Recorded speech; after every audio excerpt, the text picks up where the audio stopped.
I believe it was a ballot low for me. I only voted for candidates from 4 different parties.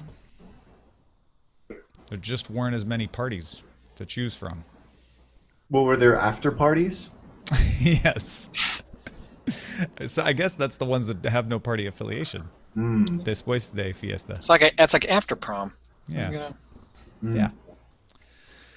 I am looking forward to my vote being counted. To prom.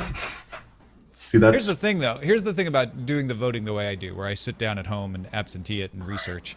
I have already voted. So it's well, you can still wear the sticker on the day. Yeah, but they sent a sticker. Yeah, that's what started this whole conversation. They actually, I used to be like, yeah, I don't get an I voted sticker because I do absentee ballot, but now I can. Now I got a sticker. It's really nice. Just saying. Oh. Who doesn't love a sticker?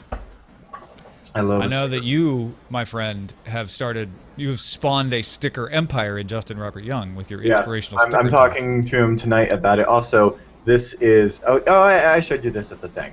Yeah. Yeah. So Shannon left this morning for Japan with a bunch of those. Okay, let's do the thing. All right. Make it do the thing. Do the thing. Wait a minute. Oh, I haven't given you control, have I, Roger? No. No. Let me see. Let me give you that. There we go. Roger is presenting to everyone now. Congratulations. Like a mandrill. Like a mandrake. Here we go. Darren, you turned off your targeting computer. What's wrong? Oh, I'm just using manual mode. Okay, good. Here we go. If you donate $10 per month, you can say 1.4 seconds of every single episode is brought to you by you. Head to dailytechnewsshow.com/support to adopt the second I called dibs on the first 2 seconds of that beautiful theme music.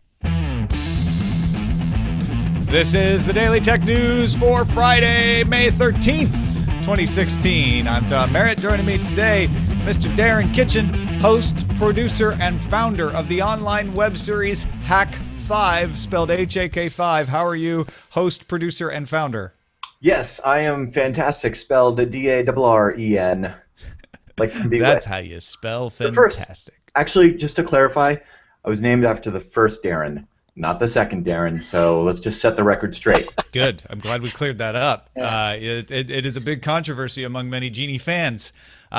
Cackling at that joke is Mr. Len Peralta, who is very excited, I would assume, because we have a main discussion topic for him to illustrate today that involves robots. It's pretty cool. And meat, too. Meat robots. Robots made of meat, to be honest. It's very, very interesting. Yes, thank you so much for that. I appreciate it. Every once in a while, you got to throw me a bone and do something sort of fun like that. So. We thought about doing, like, Internet Protocol policy again for you to illustrate. Yeah, we like to push your creativity.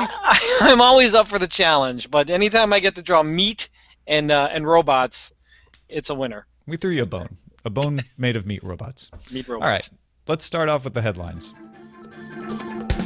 The big to-do last night was that Apple invested $1 billion, $1 billion, which to them is spare change, in Didi Chuxing, the ride-hailing company that you probably have heard called Didi Quadi. They changed their name. There's a whole bad association with the word quadi out there, so they changed it to Didi Chuxing. Apple CEO Tim Cook told Reuters, "We are making the investment for a number of strategic reasons," no surprise there, "including a chance to learn more about certain segments of the China market." What segments would those be, Tim Cook? Other investors in Didi include SoftBank, Alibaba, and Tencent, so it's not like Apple's alone in pouring money into this company.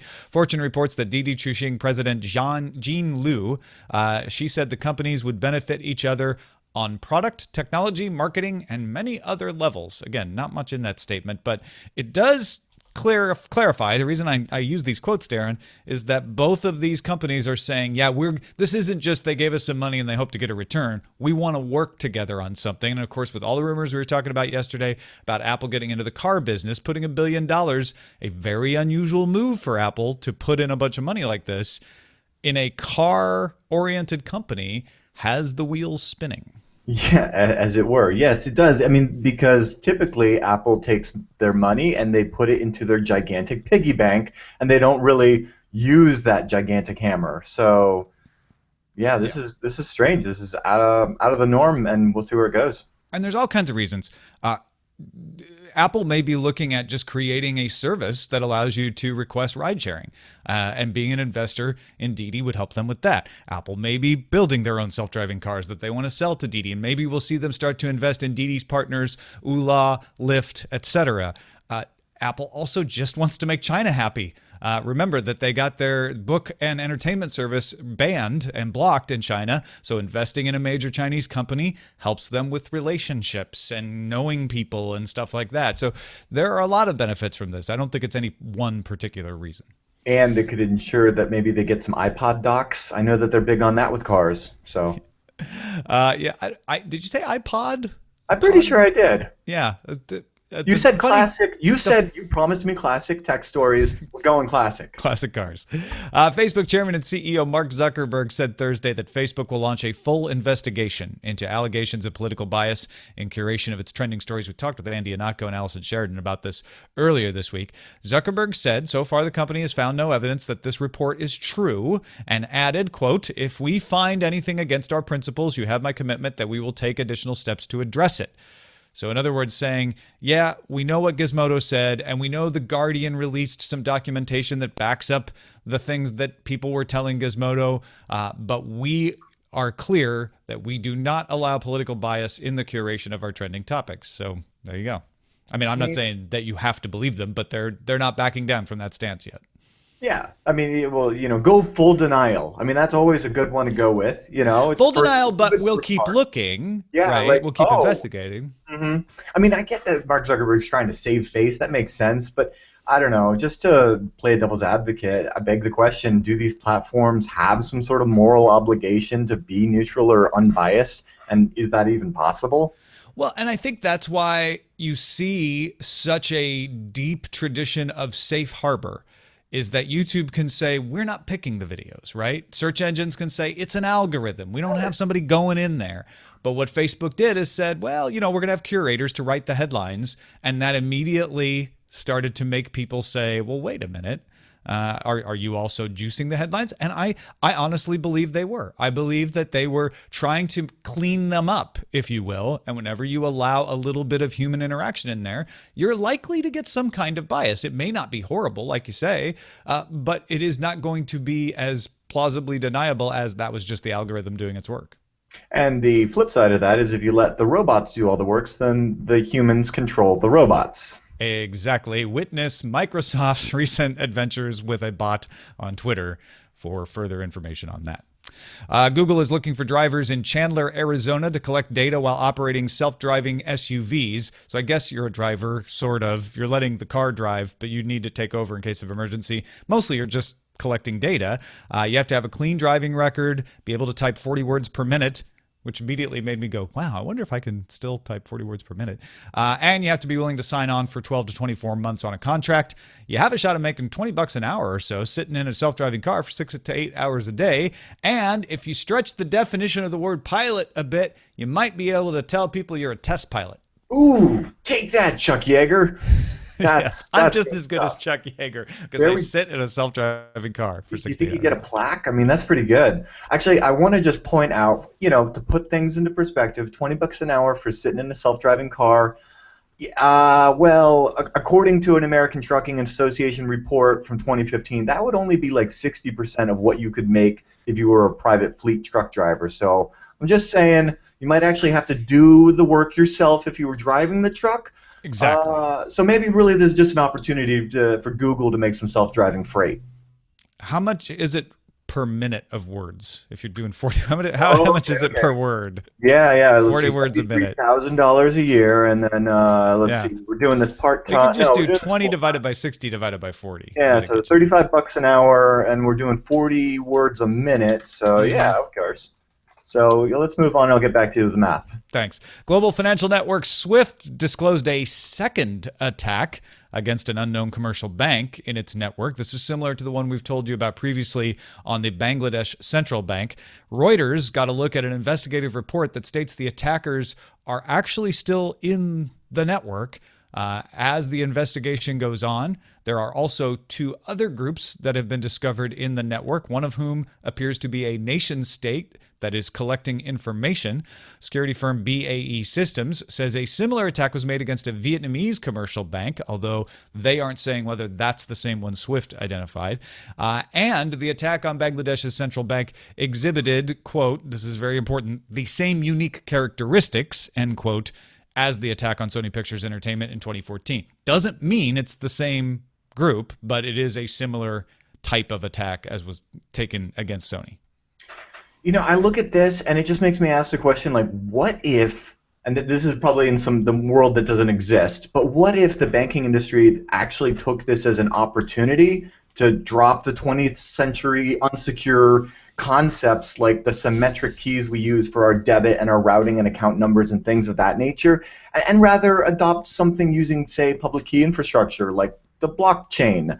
Then I think the result of that would be that those massive losses wouldn't just be boiled down to the, quote, cost of doing business that ultimately ends up just costing all of us in increased banking fees. Yeah, I agree with you. But keep in mind, and I know you know this, the way they got into the Bangladesh system was getting user credentials that allowed them to do things that those users were allowed to do. And the way they got those was a phishing attack. So it also, I guess all I'd say is yes, and better training of people to understand the risks if they are given credentials that can do certain things. No. You used the classic InfoSec argument, which is yes, but people. Yeah, exactly. And I don't want to be unfair to Swift. I don't know if Swift is investigating blockchain. They very well might be, but Swift is not the one with the vulnerability here. It was someone who had credentials to use Swift that allowed their credentials to get stolen. But again, people. Oh, and the update on the math, we're talking about 1.5 cents per word. Huh. Yeah. Yeah. All right. So journalists, compare that to your current rate. That's what I'm kind of figuring is really get out of the truck driving, automated car driving business and just start writing for blogs. Mozilla has asked the U.S. government to disclose how it hacked the Tor browser bundle in order to identify users of a website that dealt in child pornography. The Tor browser, as you might know already, is a modified Firefox browser, so Mozilla is interested if there's a vulnerability that's part of their code in fixing that vulnerability. Mozilla's chief legal and business officer, Danelle Dixon-Thayer, said, quote, "We aren't taking sides in the case, but we are on the side of the hundreds of millions of users who might benefit from timely disclosure, or who could benefit from timely disclosure." So yeah, Mozilla's saying we don't have a problem with what the FBI did. We're not even commenting on that. We're not saying whether we have a problem or not. All we're saying is if you found a vulnerability in Mozilla code for Firefox, we need to know that so that we can patch it up. Yes, and I would actually take that a step further and say, forget the scary Tor, dark web stuff or the creepy sex offender stuff. I would say if this were the case of the government holding an exploit that, for instance, invalidates the security of your personal computer or the servers that run the world's financial infrastructure, would you then want them to hand it over to the people that are empowered to fix the flaw? Yes. And if your answer is yes, then it should be yes in this regard as well. Exactly. On June 2nd, any 5 gigahertz router sold must take measures to prevent the use of uncertified frequencies and must not allow the user to disable dynamic frequency selection, both of which, if abused, could cause interference with weather radar. This is a perfectly reasonable thing for the FCC and the FAA to pursue. However, this has come to mean that most routers are going to block third-party firmware like OpenWRT because that's easier to just say, fine, we just won't allow any third-party firmware, and that way we're sure that this won't happen. However, Linksys has been working with Marvell and OpenWRT to make sure that its WRT routers can use open source firmware and still remain in compliance with the new regulations. Basically, the short version is they're storing some RF parameter data in a separate memory location so that your firmware doesn't affect it and you stay in compliance with the FCC. However, even Linksys isn't doing it for all their routers, only doing it for the WRT ones. Charter Communications entered into a consent decree with the U.S. FCC, agreeing to pay $640,000 and complete a 3-year compliance plan for preventing users from using their own cable modems. Charter began the ban in June 2012 and implemented it for 2 years. Charter does not charge rental fees for its modems.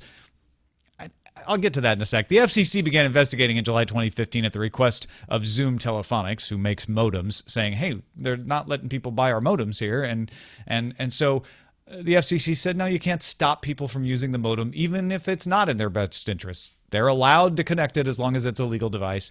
And so Charter is going to pay a little fine and check in every 6 months with the FCC.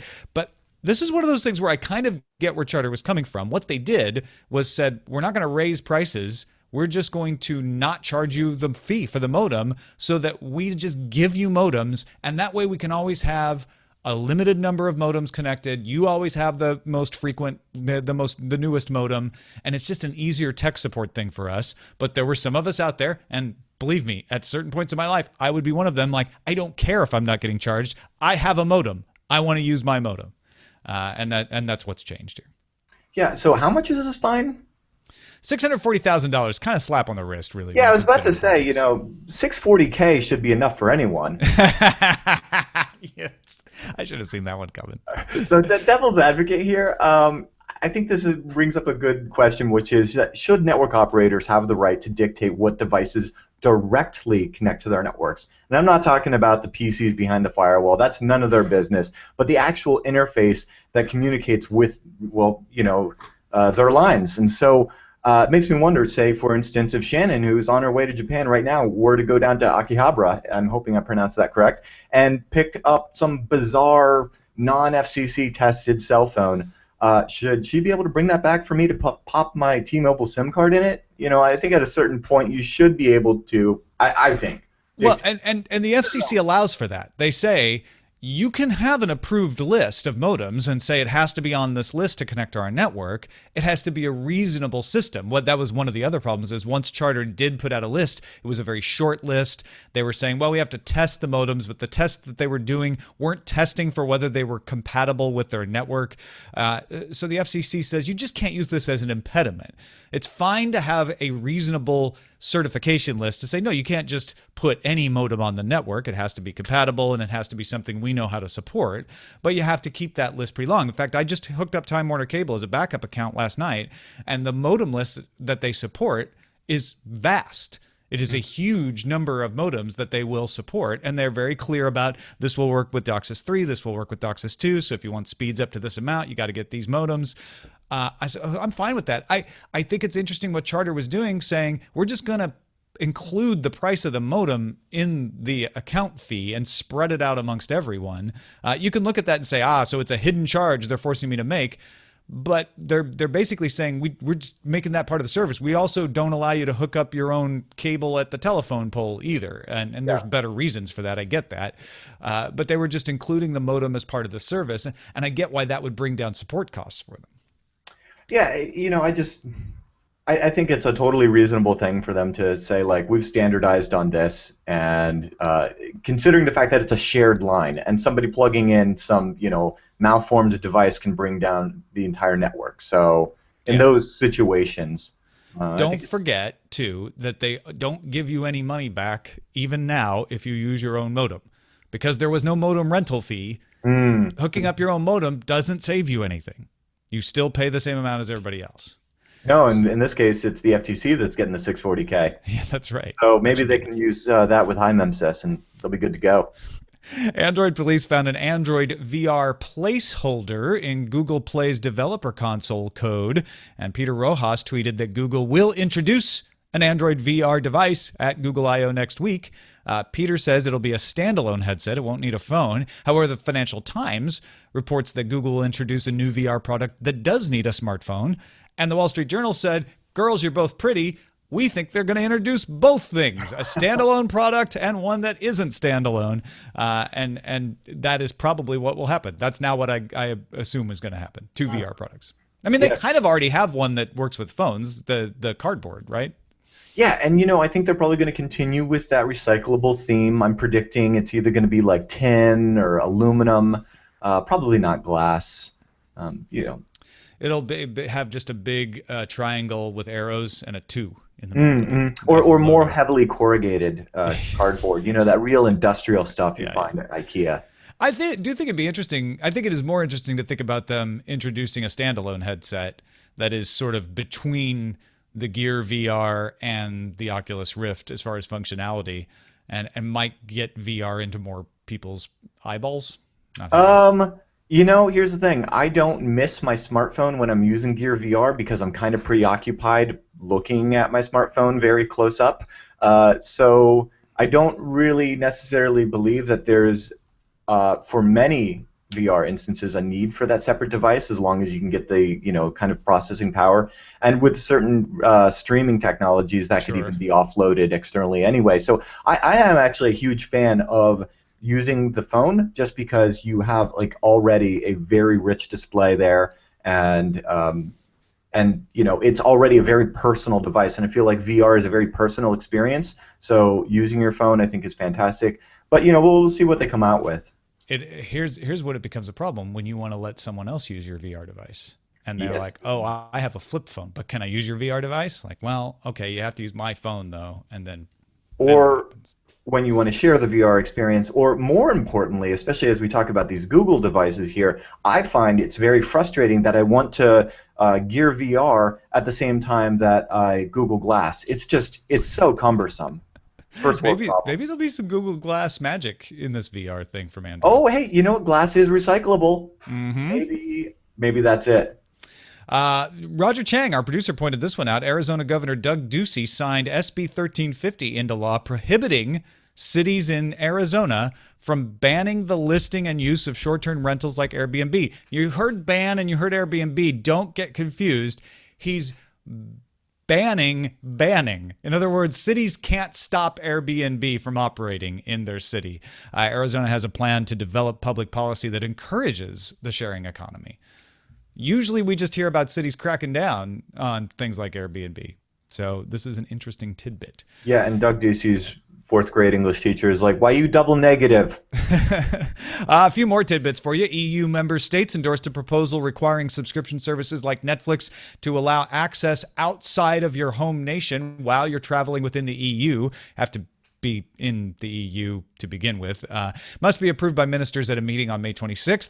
BMW announced Thursday its first autonomous car. The BMW i Next will launch in 2021 with an AI that kind of drives like a jerk. And for the first time in 4 years, printed book sales in the UK rose in 2015, while ebook sales dropped for the first time ever. All good Did you hear that? First time ever. Wow.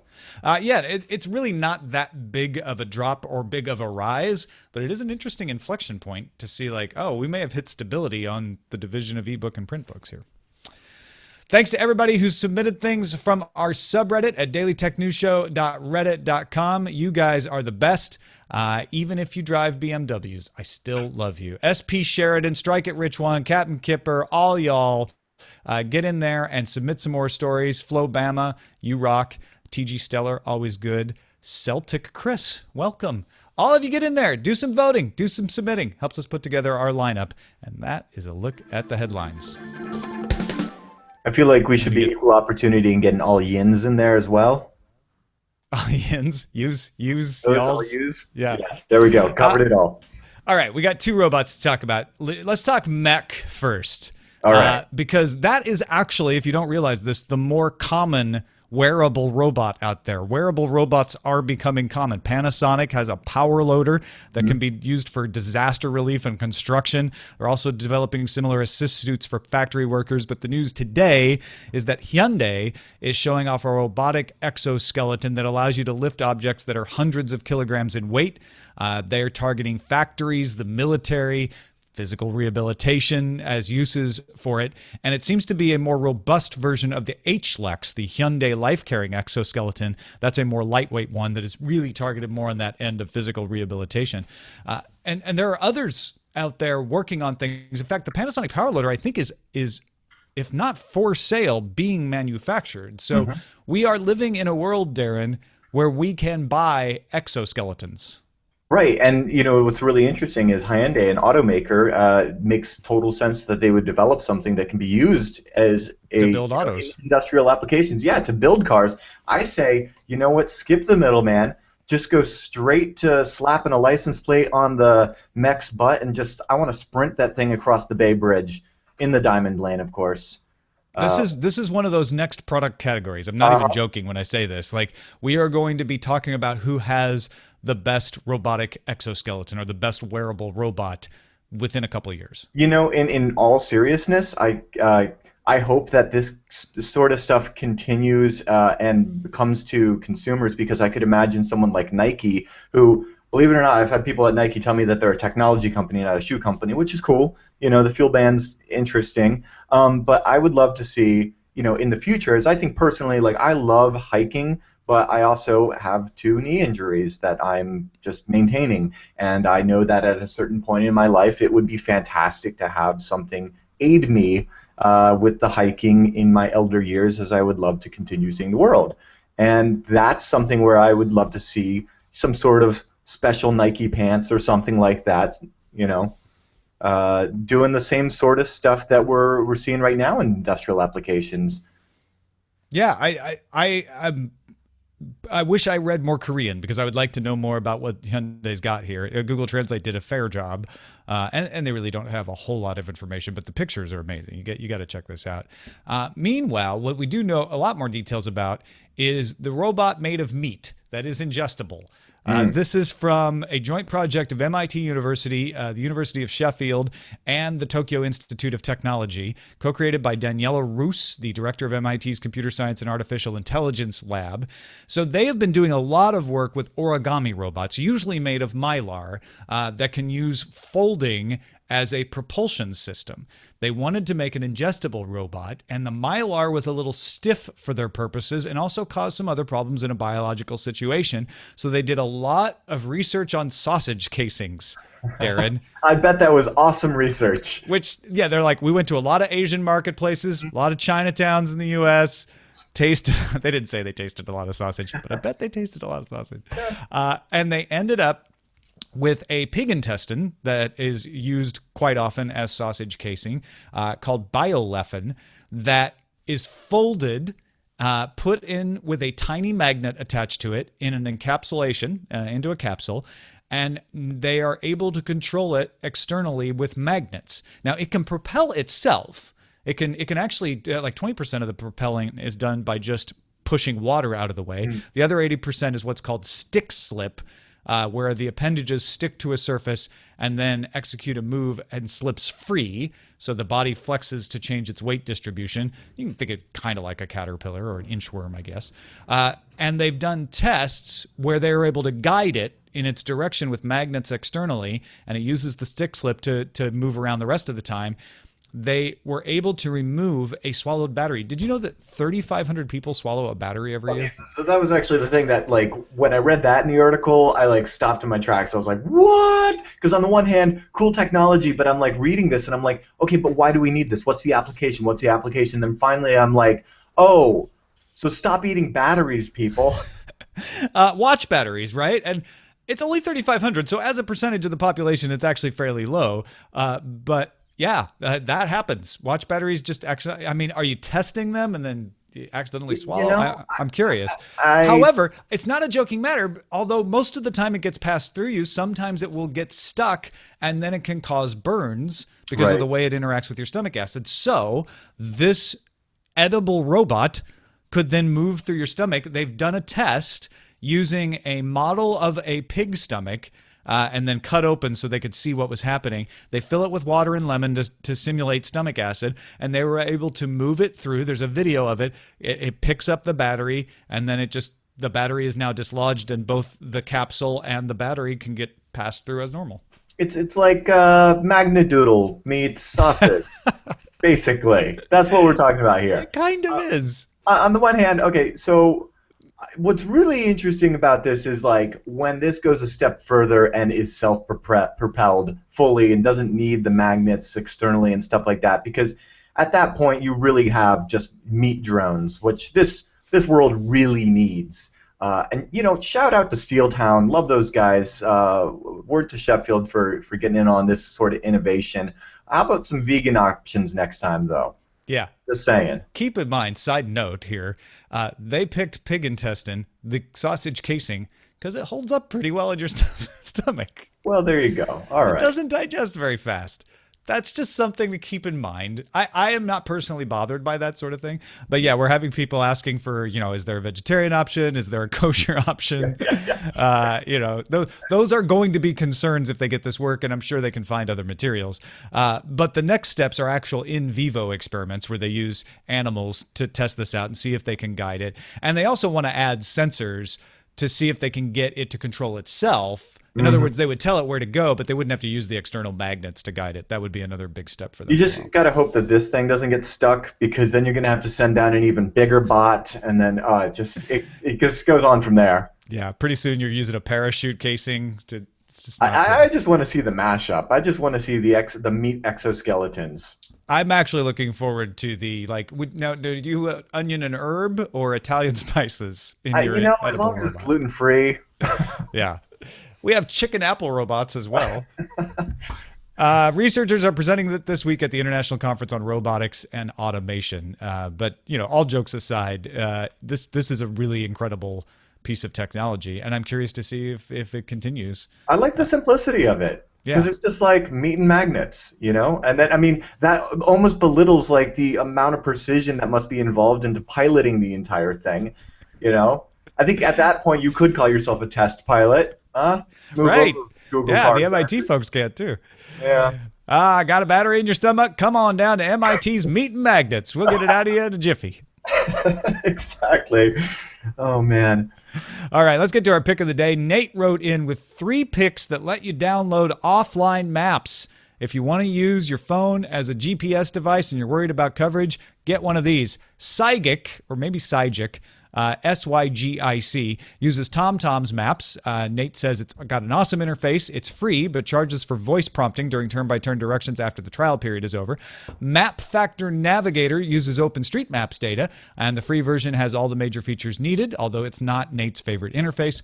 And NavMe, with 2 I's, NAVMII, also uses OpenStreetMaps data. The free version has all the major features you need. Can't choose a starting point, though. It always starts at your current location, so sometimes that may not matter, but that could be a disadvantage for some. So there you go. Nate, thank you for all the picks. 3 and 1.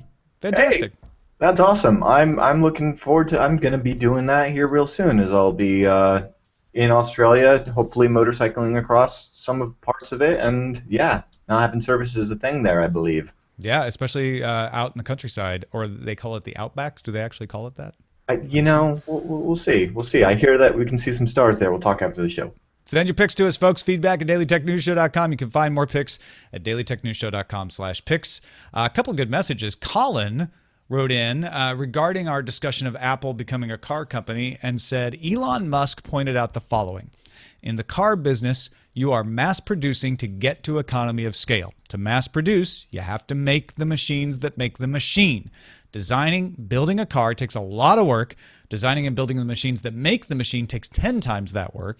The way I understand it, says Colin, if you want to be in the car industry, outsourcing the manufacturing is not an option.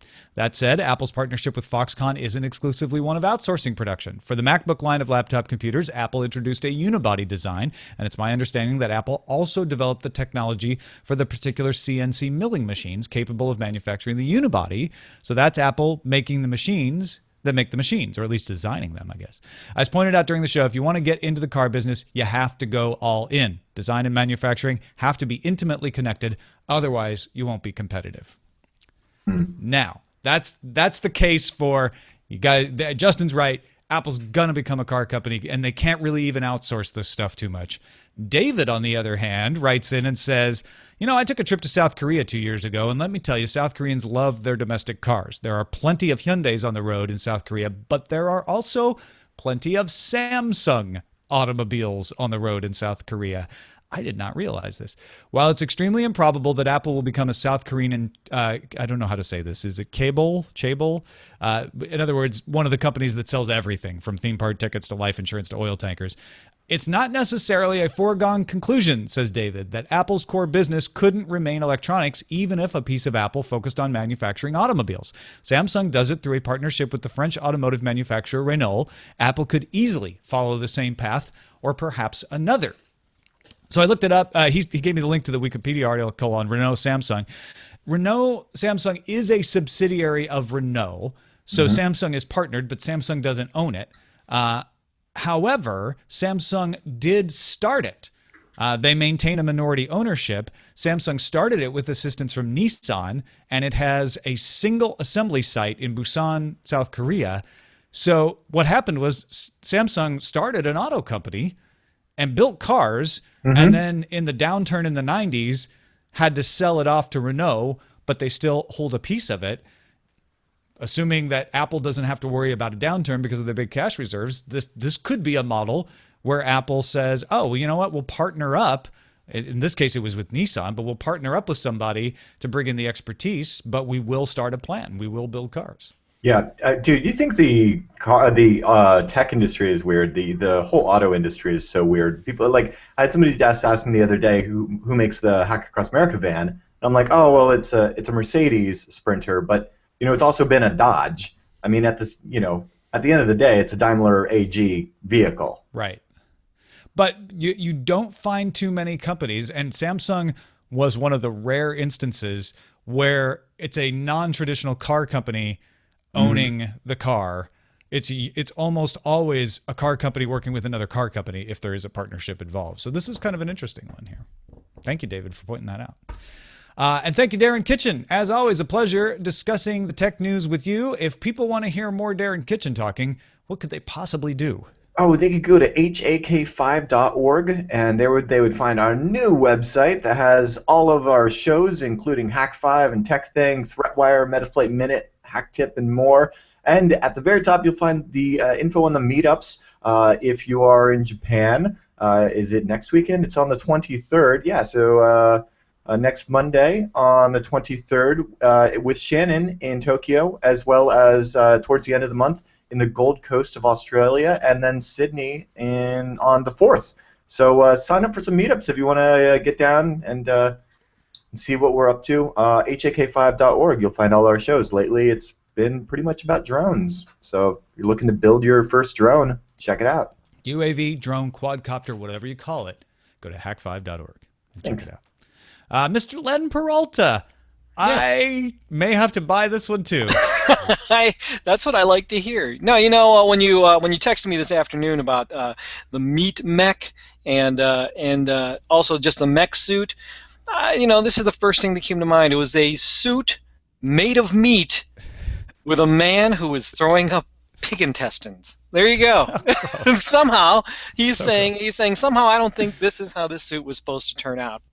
No. I really like the fact that, if you notice, by the way, I just came back from Texas last week, so I know all the cuts of meat for good Texas barbecue. You've got your sirloin, you've got your beef ribs, some bacon, some sausage going on there, all delicious, and there was no sauce. It's just is kind of the smoke is what makes it taste really good. Dry so yeah, that's the kind of mech suit that I want, one that I can eat. That's blasphemy. Where did you learn such a thing? Do you like Kansas City or Texas style meat mechs? You know what? I had both while I was out there. I love it all. It doesn't matter as long as I can lean up and then bite something out of my arm and eat. That's the mech suit I want. So it may not be the meat mech suit you wanted, but it will be the meat mech suit you eat. There you go. There you go. Yeah, you can pick this up right now in my online store, or you can back me at patreon.com/Len, and you can back me there, and you get these all as digital files. Finally, I want to mention one thing. I am a campaign manager for a Kickstarter that's out right now. If you're a fan of Mystery Science Theater 3000, you may want to check out Renfest on Kickstarter. It's the MST 3K alums along with Freaks and Geeks. They're making a show kind of like The Office, but set in a Renaissance festival. Check it out. We got about a month to fund, and love to have your eyes on it. So just check it out. Go to renfestivity.com, or just go to Kickstarter and search Renfest.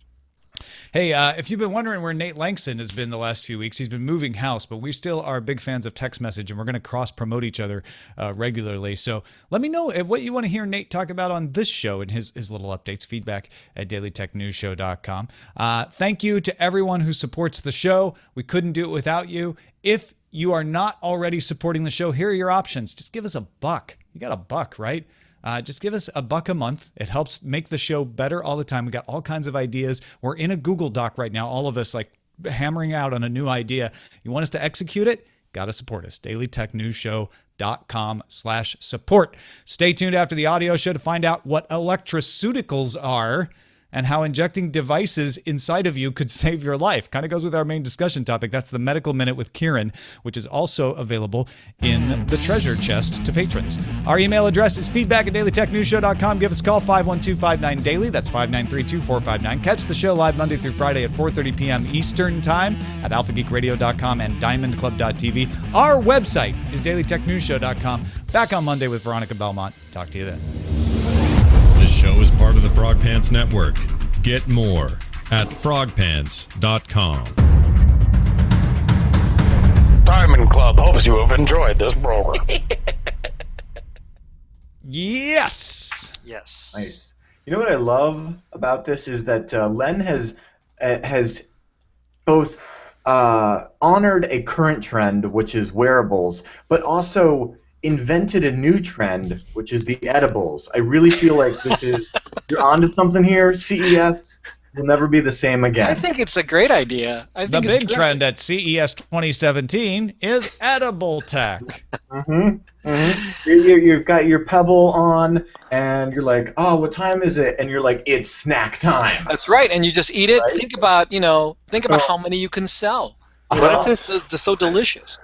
It'll probably be, I'm wondering if it will actually be I guess it would be. I mean, it could be a suppository, but no one would want that.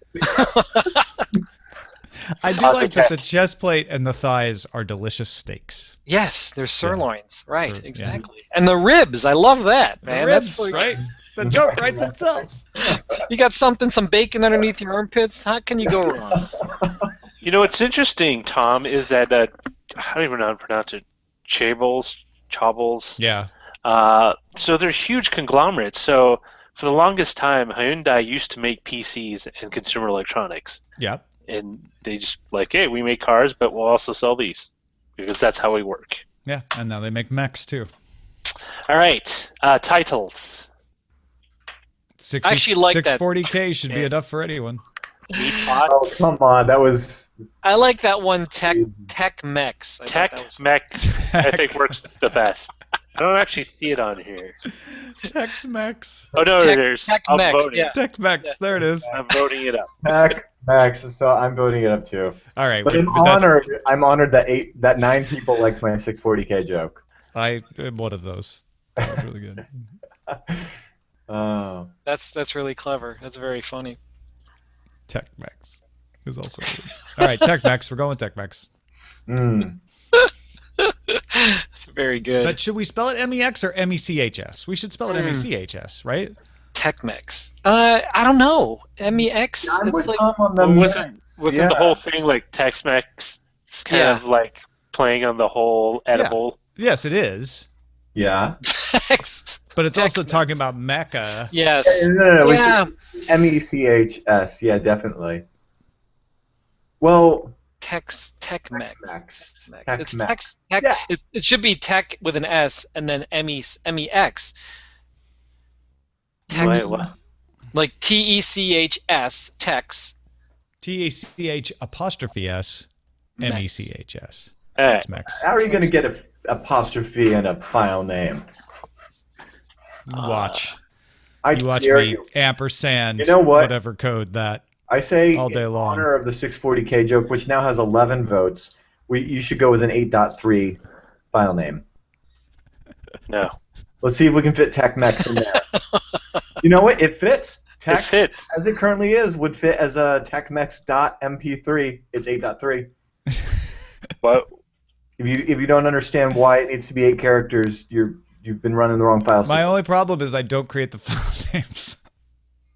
Oh, really? Yeah, that's it. They're auto-created. It's a script. We've lost touch. I know. We've lost touch with our roots. We're so abstracted from the technology now, Tom. I feel like I don't even know myself anymore. Remember when bare metal was bare? Yesterday I went to Ping and I pinged Google, not Yahoo. Who am I? Now I just ping Yahoo just to see if they're still It's around. still actually there. They're still around. I have actually email there. no. When we hooked up this internet connection, first thing I did, I was like, I go in the command line and I'm like ping, and I started to think Yahoo, and I was like, no, I should do Google just to be Yeah, sure. because you never know. And I was like, really? Like I really had that thought. Yeah, I actually do 8.8.8.8 because I'm lazy. That's even better. Yeah. But if I want to make sure the DNS is going, yeah, I'll try some random stuff actually. But then you don't know, like, is the random stuff just there? Or... I mean, Google be a dad is pretty unheard of. Yeah, when I would call my ISP, my dial-up one in the 90s, I remember one particular adventure where they were trying to troubleshoot essentially if I was just looking at my cache or if I was truly online. And so oh, right. Yeah, that wanted used to be me, a problem. the tech wanted me to go to a website that I had never been to before. So he was like, yeah, just pull up Ford.com. And he's like, just guessing, and I'm like, yep, never been there. Good call. Yeah. Nobody goes to Ford.com. Oh, and like, That's actually a really, like, especially for that time period, like, there really wouldn't be a reason to go to Ford.com, but No, you'd figure their server was pretty reliable, so. mm-hmm. But then, like, what would you have found out there? Like, Ford is a company. That's what you'd find. Like, in the 90s, it was just, like, mission statements. So great. Now I must know. To the Wayback Machine. Oh, no, Tom, it's a trap. You'll be there all day. Goodbye, everyone. It was nice knowing you. Ooh, it goes back to 98. Let's look. 1998, December 2nd, Ford.com. There were no graphics. It was all graphics. It's Wait, not they loading didn't have for me. graphics or they didn't cache? No, nothing's loading, so I can't tell if it's that there were a bunch Oh, of no, graphics. their server in the 90s was just that bad. You got to go through the interdynamic... It's actually going back in Yeah, time no, to dude, the actual server. you wouldn't believe so I'm at dial-up those speeds right packets. now, is what you're saying. Yeah. That's the brilliant thing that Brewster Kahle has done with archive.org. ICMP to 1998, that's going to take a few hops. For sure. Mm. All right, guys, I'm gonna log off. All right, man. Good work, man. I really like the meat mech. Thank you. It was a lot of fun. Lot of meat. All right, have a good week, and we'll talk to you next Friday. See you later. Before you leave, Len, I just want you to know that if you were to wear that suit, you could walk around shaking people's hands saying, "It is a pleasure to meet you." Saw that one coming. I actually would love this. It's a think it'd be rare great. pleasure. I wanted to have a little dog like hanging off of him. That's a rare pleasure. It's a rare pleasure. All right, we should end on this high note. All right, take care, guys. Thanks, Len. Bye. Sure. I think that pun drove a I stake don't through know his what heart. cracks me up more, your joke or the fact that it cracks you up so bad. I aspire to crack myself up in a way that only Tom can himself. Oh my god, I'm the worst. Yes. Do you think we could get Ford from 1999, maybe? Yeah, 98 isn't loading for me. Oh, the perfect escape vehicle. Ford Escape. Yeah. Oh man, they didn't even anti-alias their is that a GIF? Oh, it's so terrible. Yeah. This is a vintage You got website. it to load? I pulled up 99. I went you through went to February of 99. 98 won't fail. I'm actually now curious if it's actually going to load. Like, Oh, you know what it is? with my privacy badger and all of my Yes. blockers and everything, and my HTTPS No, everywhere. I just noticed my privacy badger keeps refreshing. Oh, yeah, same here.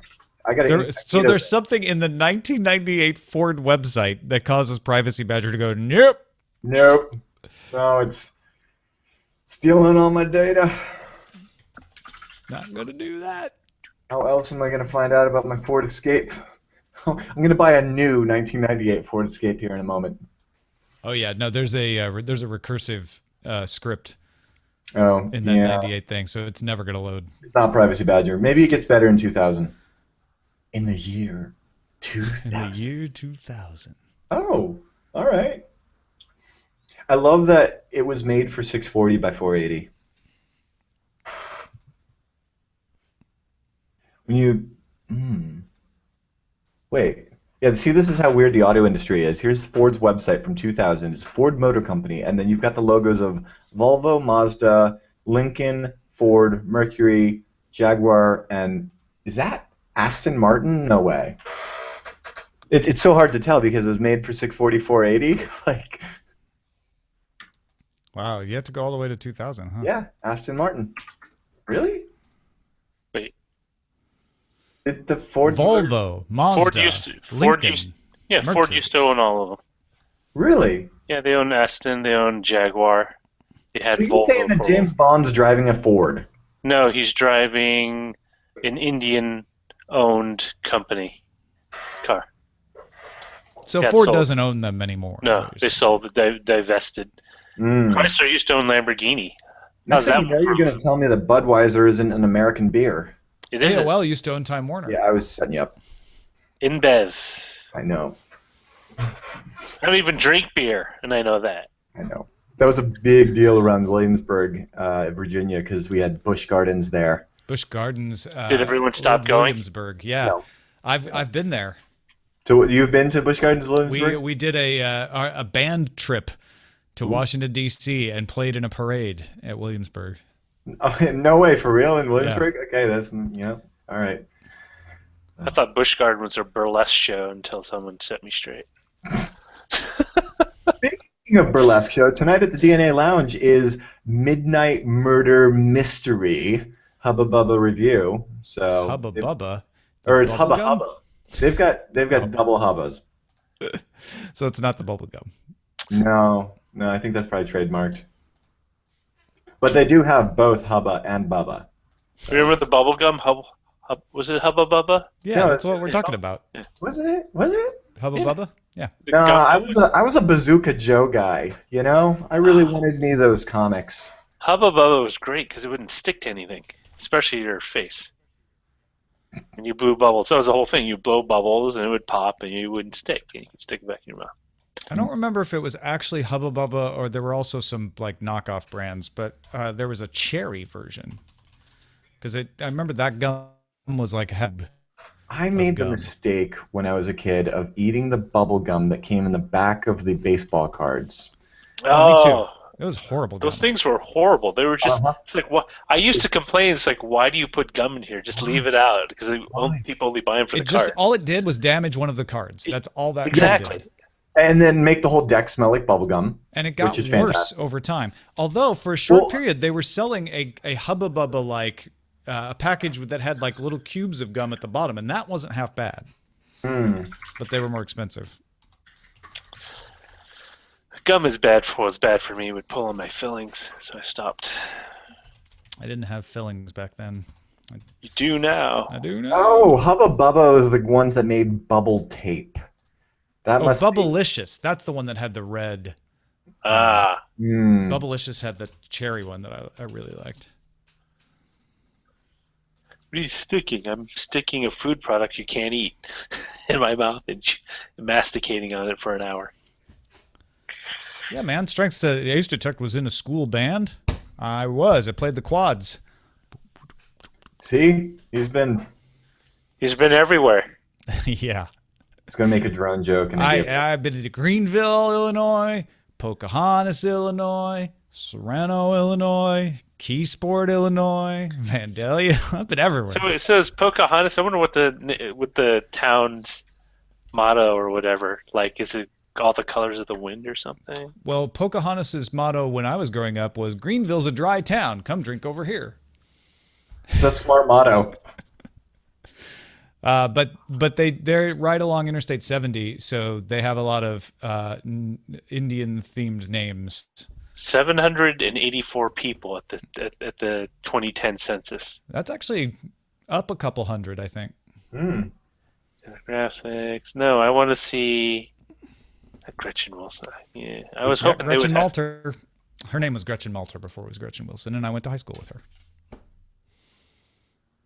Aren't you special? Mm-hmm. Fair. Aren't you grabbing your Grammy?